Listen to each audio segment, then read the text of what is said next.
hoje a gente não vai fazer AMOEBA. Hoje a gente vai fazer spinner. Ó. O spinner caiu no chão e quebrou. E agora a gente vai usar o rolamento dele.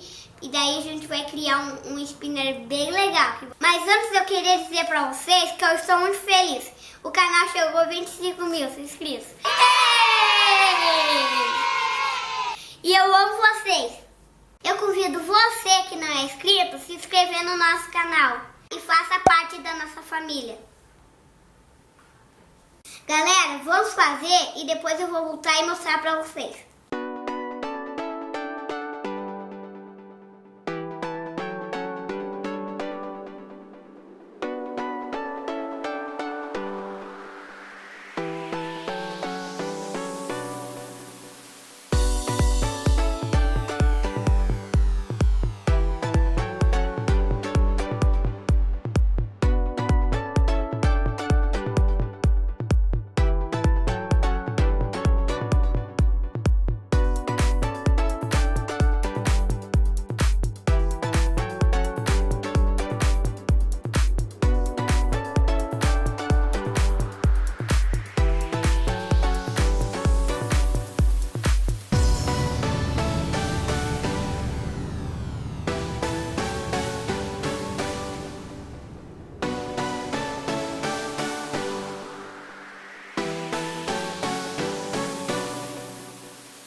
A gente fez um de bolacha e os dois de bala de goma.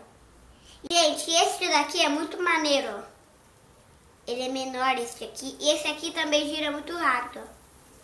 Eu adorei este. Aí, ó. Colorido. E aí, galera, curtiu?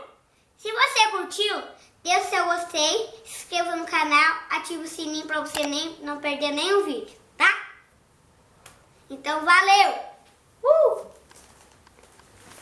Galera, aí vai os beijos pra quem pediu no vídeo anterior.